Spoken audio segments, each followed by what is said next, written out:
Hey, what's up guys? Today I'll show you a supernatural horror film, The Autopsy of Jane Doe. Spoiler ahead, watch out and take care. Multiple homicides occur in Grantham, leaving behind a bloody crime scene.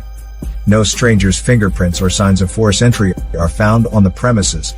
The condition of corpses suggests that they were trying to escape the house, but failed.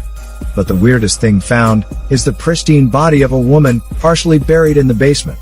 In fact, the identity and cause of death are clear for all the victims, except for the woman. What is more troubling is that there is no apparent reason for her to have been at the crime scene. The sheriff decides to name her Jane Doe for the time being. On the other hand, Tommy Tilden and his son Austin Tilden run a morgue, which has been a staple in Grantham for years. There are 2 lifts in their basement. One is of a step-ladder style, with the door only opening outwards. Tildens are so professional that they can find out the cause of death for anybody. However, Austin knows how hard it is to find a girlfriend while working as a coroner. So he does not want to continue. Luckily, his girlfriend is not afraid of the morgue at all, and offers to see the dissected corpses. Meanwhile, girlfriend wonders why a bell is tied to each corpse. Tommy explains it is a coroner's professional habit to ensure they were dead. Austin is ready to go on a date with girlfriend after work. Right at the moment, the sheriff drops the dead woman's body at Tilden morgue. Noting the urgency of this task, Austin does not want to have his father working overtime alone, so he blows off the date and asks her to come back a few hours later. Sheriff wants them to find out who she is and how she died before the night is out. After sending the sheriff off, Austin turns on the video recorder and starts autopsy with Tommy. At this time, the radio forecasts that the next few days will be sunny, but no one pays attention to it. The first step in an autopsy is a visual assessment. Jane was about 20 to 30 years old, with a thin waist, fair skin, and no obvious trauma. But what happens next is incomprehensible to the Tildens. Her eyes have clouded, which indicates she had died for days, but the corpse has not been fossilized, meaning her death is quite recent. As the Tildens examine the body, they quickly notice both her wrists and ankles have been broken, but no bruising or any visible sign of injury appear on her skin. In her fingernail is detected some northern soil, but they are in the south.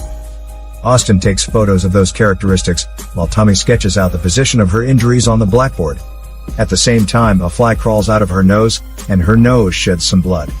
Later, they discover that her tongue has been cut out, and one of her teeth missing.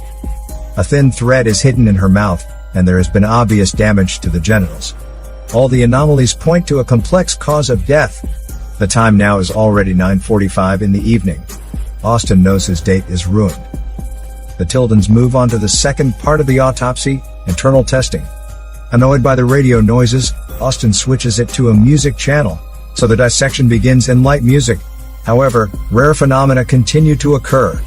First of all, the blood of the corpse flows freely like that of a living man, and then all the specimens in the refrigerator have gone bad. As they cut into her, things get stranger. The lungs have been severely burned, as if the body was set on fire. Other internal organs have stab wounds from various sharp objects. It's medically irrational to have her internal organs harmed, while her skin remains intact. If she is murdered, they don't know how or why the murderer killed her in such a complicated way. When they are deep in doubt, they are awakened by some noises from the hallway. Austin goes out and spots a man in the retroreflector, but when he walks to it, he finds no one. In the lab, Tommy accidentally cuts his wrist on a bone. Following the weird sound, Austin locates his cat in the ventilation duct. The cat, Tommy's pet, is covered in bruises and appears to be dying soon. In order to relieve the cat's pain, Tommy has to snap its neck, before reluctantly cremating it. Back to the morgue, more unexplainable ghostly things await them. The freezers in which the bodies are kept automatically open. Then a northern flower, the Jimson weed, is found in her intestines. The flower and the soil in her fingernail imply that the corpse comes from the north. Right at this moment, the radio announces a storm is building up. Austin feels insecure and suggests they pause it and resume tomorrow. But Tommy thinks otherwise. After that, a piece of cloth with an odd diagram is found in her stomach. Unwrapping the cloth, they see her missing tooth. This shows that her missing tooth is knocked out by force and swallowed.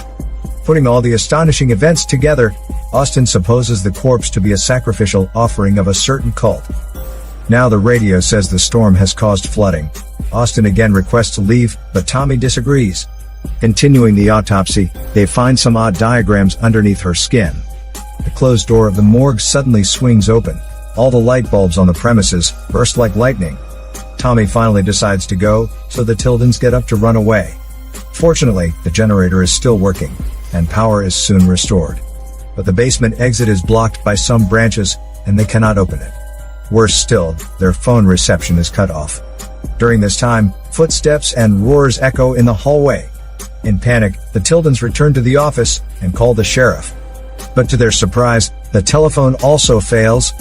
Shortly after that, they hear someone walking outside.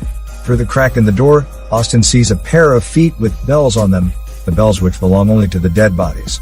Obviously, Jane is the root of all problems. The hopeless Tildens shut the doors tight and think hard of how to escape. However, there are no other alternatives for them. Soon Tommy is attacked by an unseen figure with clouded eyes in the bathroom. Recognizing this is a fight against death, Tommy decides to destroy Jane before they get cleared. The Tildens return to the morgue after the footsteps are cleared. As soon as they step in, the door is shut automatically. Austin takes an axe and cuts a crack through the door. From the crack, they see corpses stored in the fridges rise from death. Without further ado, they set a fire on the dissecting table, but the fire spreads everywhere out of control. The video camera and photos are burnt right away. The Tildens immediately apply the fire extinguisher to put off the fire, but Jane is not burnt at all. The Tildens quickly flee to the lift, with the hordes of dead bodies chasing behind them. However, the lift door is stuck after they get in. In despair, Tommy swings his axe at the lift, but he accidentally kills Austin's girlfriend. Though Austin's grief is beyond words, he literally has no time to mourn for her death. He returns to the lift with Tommy, and the lift works perfectly. But after a short while, the lift is stuck again. It looks impossible for them to survive tonight. Tommy apologizes, for it is his insistence on working overtime that leads to the disaster. But Austin is pondering why the corpse does not kill them. Since the autopsy begins, mysteries accumulate to prevent them from further dissection. He wonders if Jane has some secrets that could only be unraveled by autopsy. Perhaps if they can find out how she died, they may be able to prevent this disaster. So the Tildens return to the dissecting table. All of a sudden, a mass of smoke rises from the cremator. While passing through the thick smoke, Tommy falls down to the floor. Austin saves him in time, and the two of them finally land on their feet. To their shock, her brain tissue is alive. Austin realizes folding the cloth in half will lead him to a Bible verse, Leviticus 20:27. Based on the verse and the Arabic numerals of 1693 on the cloth, they speculate that the woman was probably a witch, sacrificed in Northern Europe in the Middle Ages. This is consistent with the slender waist of the female corpse, for waist girdle was popular at that time. Back then, the witches of medieval Europe were mostly well-married women who had been falsely accused. Tommy is sure that since Jane merely tortures them because she wants them to experience the same pain she had suffered over 300 years ago. While saying so, Tommy discovers symbols beneath his own skin. He goes on to guess that Jane's body was discovered before. But since the survivors could not destroy it, they had to bury her. Meanwhile, the resurrected bodies begin to bang against the door. Austin runs to stop them. But Tommy begs Jane to let him bear the pain for her in exchange for his son's safety. Soon after that, Jane's joints are healed surprisingly, but Tommy's joints are broken. Her eyes return to normal, while Tommy's eyes have turned gray. Looking at Tommy in severe pain, Austin decides to give his father a quick death. Tommy's sacrifice seems to work. Austin then hears someone calling their names. He runs to the exit, but the exit cannot be opened. Out of nowhere, Austin sees Tommy's figure behind him and drops dead in terror. When the police arrive, they find both Tommy and Austin dead. However, his dead girlfriend is nowhere to be found. At this time, the radio broadcasts that today is the fourth sunny day in the week. In the morgue, nothing changes, except the camera and photos are burnt. Jane lies as it is, without traces of dissection. Tommy and Austin die exactly the same way as that of the homicide victims. Sheriff orders to send Jane to a local university for further studies, but in the van, the car radio suddenly blares, and it plays the same song that has been played last night. The film ends with Jane wriggling her big toe. So it is clear that Jane was sacrificed as a witch 300 years ago. She possessed the power for unknown reasons, and began her revenge by killing people through hallucination. Homicide victims and the Tildens all die of hallucination. Many clues are hidden in the film. For example, the weather forecast says today is the fourth sunny day of the week. But on the night of the autopsy, it mentions a storm is building up. Moreover, besides the body of Jane Doe, the police only carry out 2 dead bodies from the crime scene. Austin's girlfriend is not found, proving that girlfriend doesn't visit there. Another clue is Tommy and Austin's bodies are free from bloodstains. But last night, Austin has girlfriend's blood on his hands and face.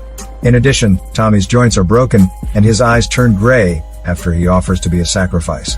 But in reality, all Tommy has is the dagger Austin stabs him with.